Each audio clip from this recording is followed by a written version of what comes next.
It's disgusting, and I have no interest in engaging in good faith with anti-Semitism, but I will. And as a sign that I'm engaging in good faith, here's a video in landscape mode. Um, the Streisand effect was named in what, 2015. Prior to that, people thought that a good way to handle debates with idiots, to handle stupid ideas, was to shut down discussion. We see this belief most clearly in the American public health system, right? Like, well-meaning people believe, like, hey, it's a good idea to just say no debate, no discussion. You see this belief backfiring every time it comes out in today's culture and social media society.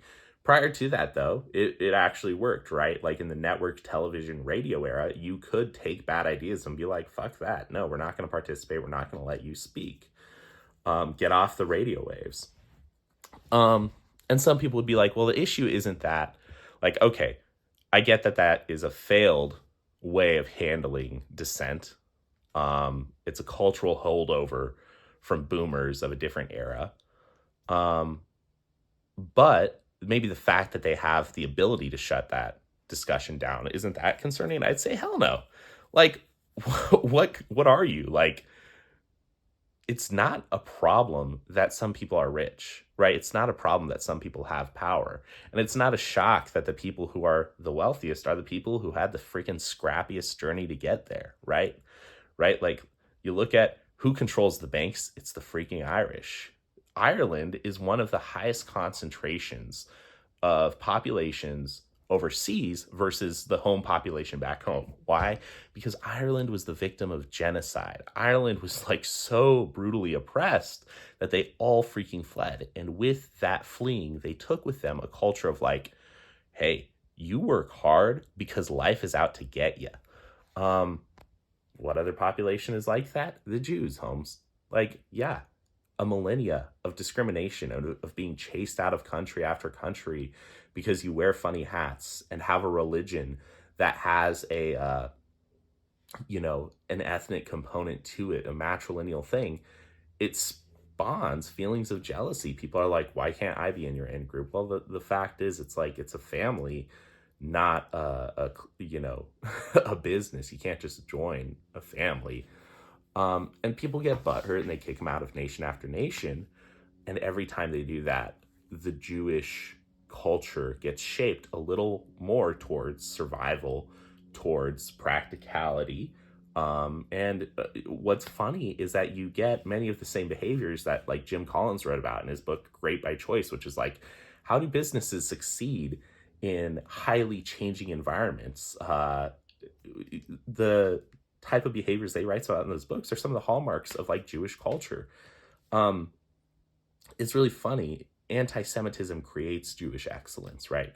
And so then Jewish excellence creates wealth, creates people who have power, meaningful power, not power from like a conspiracy of they're all working together, but power from like, no, they've been shaped culturally to have really good habits.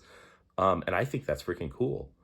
Um, yeah. And one of the benefits of having that power is that you get to enact what you believe are the best ways to manage a discussion. Which one of the best ways to manage a discussion is to, if you're a boomer or Barbara Streisand or the public health experts, is to shut down discussion. And we know that that's counterproductive. We know that that fuels conspiracy. We know that that fuels alienation and all sorts of weird shit that happens as downstream of that. But there is a non-conspiratorial, the Jews secretly control everything uh, explanation for this stuff that I honestly think is better than the conspiratorial explanation. Because the conspiratorial explanation, it runs into all sorts of really impossible to answer things that for the conspiracy theorists, like how the hell can Jews be controlling everything if they're so diverse in their political opinions, right? Like if they're so just hateful towards each other, how could they be all secretly working together? Like a conspiracy theorist really stubs his toe against these things and can't move forward because there isn't a good answer. Because like, yeah, if they were all in cahoots, like you would be seeing very different things than what you see. But with the observations we have, which is like, yeah, Jews are wealthy. Yeah, you can't critique them. Is there a good explanation for that that isn't conspiratorial? Yeah, there's a fantastic explanation. And it's just that rich boomers thought that that was the way to go. And the Jews, many of them are rich boomers. Okay, that's what I got. I think the anti-Semitism is repugnant. It's disgusting. It's a really, in addition to being a wicked belief, it's an embarrassing belief. It tips your hand that you actually haven't met people, that you haven't interacted with Jews or hell, Jains or any sort of like group. You've never. It really shows kind of this limited viewpoint on the world. Yeah. So, for my sake, my gosh, I have to live in a world with you. Level up. Let go of the anti-Semitism. Take responsibility for your own life. That's what I got. Oh boy.